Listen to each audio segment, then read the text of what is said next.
یا حروف ندا ہے یعنی پکارنا، یعنی ادعو کا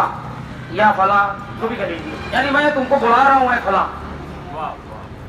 تو جس حرف پہ یا لگ جاتا ہے سمجھ رہے نا، جسے عبداللہ ہے، کیا ہے عبداللہ،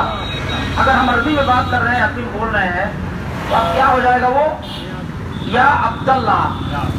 دال پیش کے بجائے کیا ہو جائے گا زبر ہو جائے گا، کیونکہ یا الگ گیا اور یہ حروف ندا ہے اور یہ اپنے آنے والے کو کیا کرتا ہے نصب کرتا ہے، تو کیا ہو جائے گا، یہ شعر پڑھ رہے تھے یا عبد القادر جیلانی، کیا ہو جائے گا، کیا لگ گیا نا، مسجد میں تقریر کیا تھا کئی ہفتوں چلی گئی بات قرت کے بارے میں کہ کون لفظ کہاں سے نکلے گا کیا ہوگا، کچھ لوگ کہے کہ آپ جو ہے گرامر ہی پڑھانا شروع کر دیا، جب گرامر لوگ جانے کے تبھی قرآن پڑھیں گے کیا، تو بات آ گئی، تو اس لیے میں کہہ رہا ہوں، تو لفظ اللہ سے پہلے، لفظ اللہ سے پہلے یا نام اللہ سے پہلے کر لیجیے، اگر الف پر زبر ہوگا لفظ اللہ کے لام سے پہلے، اگر الف پر زبر ہوگا تو وہ پر ہوگا ورنہ باریک ہوگا،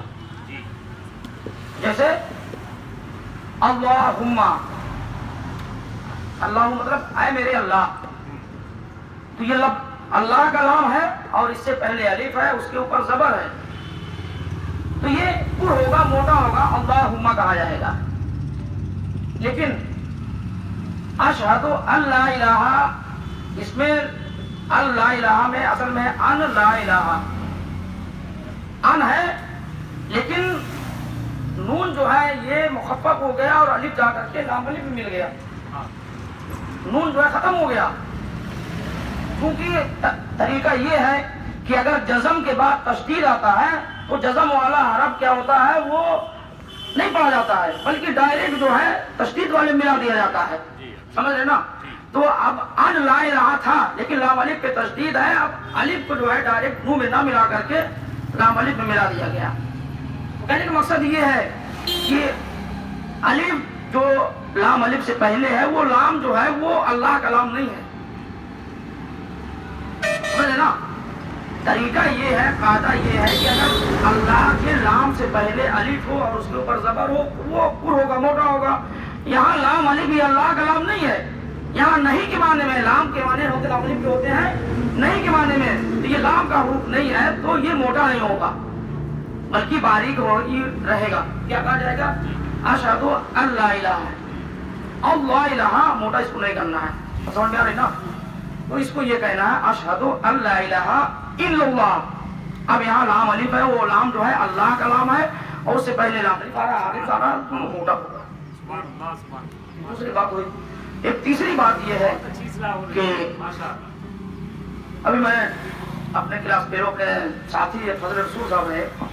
جو اڑیسہ میں اس وقت مدرسے میں درس دے رہے ہیں، ان سے میں بات کر رہا تھا، تو جانکاری کے لیے کہ ہم لوگ جب دستار ہوئی تھی فاضل کی مغرب نماز میں، پہلے ہم لوگ ابھی بھی پڑھے تھے عالم تک، پھر اس کے بعد غریب نماز، تو ہم لوگوں کے دستار سے پہلے سب سے پہلے ایک سید صاحب علیہ رسول کی دستار ہوئی تھی، اور میرا گمان یہ جا رہا تھا کہ وہ گلزار میاں سمجھ رہے ہیں، تو گلزار میاں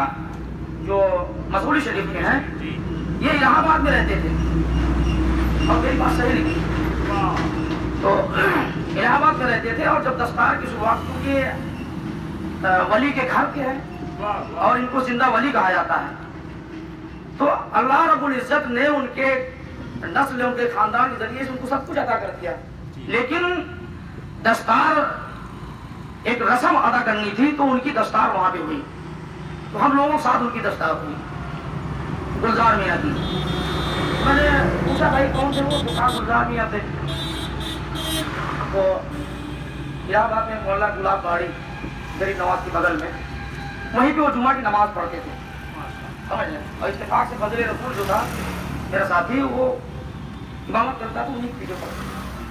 وہ بتانے لگ گیا کہ ابھی اڑیسہ میں آئے تھے گلزار میاں اور وہاں ملاقات ہوئی میری، تو پھر وہ پیر اور مریدی والا لہجہ چھوڑ کر کے جو طالب علم کے زمانے کا ہوتا ہے، سید صاحب کہا بے فضل رسول کہاں تھا، یعنی گلزار میاں یہ صاحب میں بات کر رہا ہوں. تو گلزار میاں نے اس طریقے بھائی ساتھیوں کی بات ہی الگ ہوتی ہے، وہ آل رسول ہے، پیر ہے وہ الگ جگہ ہے، لیکن طالب علمی کا جو زمانہ ہوتا ہے، جو دور ہوتا ہے وہ الگ ہی ہوتا ہے. تو میں نے کہا یار میں ان سے ملاقات کرنا چاہتا ہوں. ان ملاقات تو نہیں ہوئی تھی لیکن مجھ کو آج چلیے پھر آپ پکا نہیں. ہمارا من کی ہے میرے ساتھ. اچھا جہاں جہاں بہر الحمدللہ